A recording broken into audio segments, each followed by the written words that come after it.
ഇനി ആ ചേട്ടൻ പറയുന്നത് വളരെ കൃത്യമായിട്ട് ശ്രദ്ധിച്ച് നിങ്ങൾ കേൾക്കണം കേട്ടോ. അപ്പോൾ നിങ്ങൾക്ക് മനസ്സിലാവും ആ ചേട്ടൻ എത്രത്തോളം ബുദ്ധിമുട്ടിയിട്ടുണ്ടെന്നും എത്ര കൃത്യമായിട്ടാണ് പോലീസ് സ്റ്റേഷനിൽ നടക്കുന്ന കാര്യങ്ങൾ മനസ്സിലാക്കിയതെന്നും.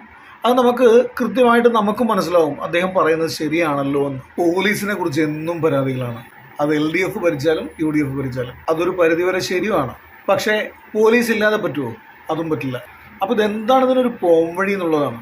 അതിപ്പോൾ പ്രത്യേകിച്ച് വലിയ ചിന്തിച്ച് ചെയ്യേണ്ട കാര്യമൊന്നുമല്ല. ഏത് ഡിപ്പാർട്ട്മെൻറ്റിലായാലും കൃത്യനിർവഹണം കൃത്യമായിട്ട് ചെയ്യാത്തവരെ ആ ഡിപ്പാർട്ട്മെൻറ്റിൽ നിന്ന് പുറത്താക്കുക. അതിപ്പോൾ പോലീസ് ഡിപ്പാർട്ട്മെൻറ്റിലായാലും അങ്ങനെ തന്നെ ചെയ്യുക. ഇതെന്താ ചെയ്യാത്തതെന്നാണ് ഞാൻ ആലോചിക്കുന്നത്. ഈ ചേട്ടനൊന്ന് പറയുന്നത് ശ്രദ്ധിച്ചു നോക്കി. നമുക്ക് ഓരോരുത്തർക്കും അനുഭവം ഉണ്ടാവുന്ന ഒരു കാര്യമാണ്. നമുക്ക് നേരിട്ടല്ലെങ്കിലും നമ്മുടെ സുഹൃത്തുക്കൾക്കോ ബന്ധുക്കൾക്കോ എല്ലാം ഈ ഒരു കാര്യത്തിൽ ഈ ചേട്ടൻ്റെ കൂടെ നിൽക്കാനേ പറ്റുള്ളൂ. അതിനെതിർത്ത് പറയാനായിട്ട് നമുക്ക് തോന്നില്ല. കാരണം അത്ര കൃത്യമായിട്ടാണ് പുള്ളിയുടെ അനുഭവം പറയുന്നത്. എന്റെ ഓഫീസിലെ 10,000 മോഷണം പോയി. ഓഫീസിലെ അവിടെ നമ്മൾ സ്റ്റാഫുകളോട് ചോദിച്ചു, അവരെ ആർക്കും അറിയില്ല എന്ന് പറഞ്ഞു. പോലീസ് സ്റ്റേഷനിൽ പോയി ഒരു റെസീപ്റ്റ് ചോദിച്ചു. അപ്പൊ അവർക്ക് റെസീപ്റ്റ് തരാൻ പറ്റില്ല. അപ്പൊ അവര് പറഞ്ഞു ഞങ്ങൾ ഒരാളെ വെച്ചിട്ട് നോക്കാന്ന് പറഞ്ഞു. അടുത്ത ഇത് വന്നു കഴിഞ്ഞപ്പോ 6,000 രൂപ വീണ്ടും പോയി. അപ്പൊ അവര് നമ്മുടെ അടുത്ത് ആദ്യം ചെന്നപ്പോ നമ്മുടെ അടുത്ത് പറഞ്ഞെന്നറിയോ, നീ എന്താ CCTV വെക്കാൻ? അതായത് ആരെ ഇപ്പൊ കുറ്റവാളി? ഞാനാണ്. കാശ് പോയ ഞാൻ പരാതിക്കാരനല്ല, CCTV വയ്ക്കാത്ത ഞാൻ കുറ്റവാളിയാണ്. ഇതാണ് നോർമലി നമ്മളൊരു സാധാരണക്കാരൻ പോലീസ് സ്റ്റേഷനിൽ പോയാലുള്ള അനുഭവം. കഴിഞ്ഞില്ല, ഇതൊന്നുമല്ല, ഇത് വലിയൊരു സിനിമാ കഥ പോലെയുള്ള ഒരു സംഭവമാണ്. അത് കഴിഞ്ഞു പോയി, റെസിപ്റ്റ് തന്നില്ല. അപ്പൊ എന്റെ കൂട്ടുകാരൻ കമ്മീഷൻ ഓഫീസിലുണ്ട്, അവനെ വിളിച്ചു പറഞ്ഞു വേണ്ട അത് വിട്ടേക്ക്, അവര് അന്വേഷിച്ചോളും. ഞാൻ തിരിച്ചു പോയി 6,000 രൂപ വീണ്ടും പോയി. നമ്മളവിടെ വീണ്ടും തിരിച്ചാലും ഒരു ചോദിക്കാണ്, കഴിഞ്ഞ പ്രാവശ്യം നീ പരാതി എന്നപ്പോ റെസിപ്റ്റ് എന്താ മേടിക്കാൻ ഞാൻ? ആദ്യം പരാതി കൊടുക്കാൻ പോയപ്പോൾ റെസിപ്റ്റ് ചോദിച്ചു വാങ്ങിക്കാൻ ശ്രമിച്ചപ്പോൾ റെസിപ്റ്റ് അവർ കൊടുത്തില്ല.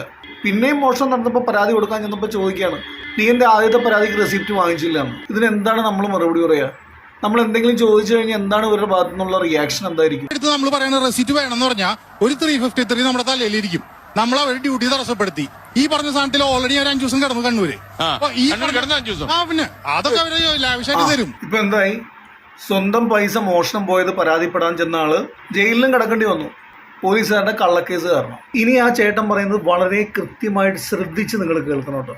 അപ്പോൾ നിങ്ങൾക്ക് മനസ്സിലാവും ആ ചേട്ടൻ എത്രത്തോളം ബുദ്ധിമുട്ടിയിട്ടുണ്ടെന്നും എത്ര കൃത്യമായിട്ടാണ് പോലീസ് സ്റ്റേഷനിൽ നടക്കുന്ന കാര്യങ്ങൾ മനസ്സിലാക്കിയതെന്നും.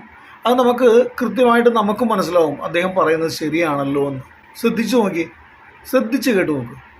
അവരെ സംബന്ധിച്ചിടത്തോളം കള്ളക്കേസ് ഉണ്ടാക്കുക എന്നുള്ളത് അവർക്കൊരു ബുദ്ധിമുട്ടല്ല.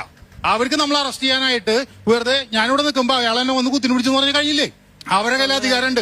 ഇതില്ല എന്ന് ഞാൻ അങ്ങനെ തെളിയിക്കും. കാരണം എന്താണെന്നറിയോ, സങ്കടകരമായ അവസ്ഥ. ഇവരെന്നെ കുറിച്ചിട്ട് അങ്ങനെ പറഞ്ഞു, ഞാൻ ആളെ കുത്തിനു പിടിച്ചു എന്ന് പറഞ്ഞു. അത് കഴിഞ്ഞിട്ട് ആള് ഇയാളെ പോയി ഭീഷണിപ്പെടുത്തും. എന്നിട്ട് എന്ത് പറയുന്നറിയോ, എനിക്കെതിരെ കള്ളസാക്ഷി പറഞ്ഞില്ലെങ്കിൽ ഇയാൾക്കെതിരെ കേസെടുക്കുന്നു പറയും. അപ്പൊ എന്ത് ഇയാളെ ജീവനും സ്വത്തിനും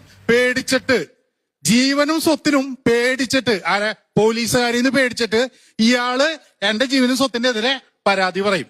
ഇത്തരത്തിലാണ് ഇവർ ഈ സാധനം റൺ ചെയ്തോണ്ടിരിക്കണേ. അല്ലാണ്ട് ഇവര് നമ്മുടെ ജീവൻ സ്വത്തിനല്ല, ഇവരെ വെച്ചിട്ടാണ് സത്യം പറഞ്ഞ നമ്മുടെ ജീവൻ സ്വത്തും നമ്മൾ. എന്താ ശരിയല്ലേ? ഇങ്ങനെയൊക്കെ പോയാൽ മതിയോ നമുക്ക്?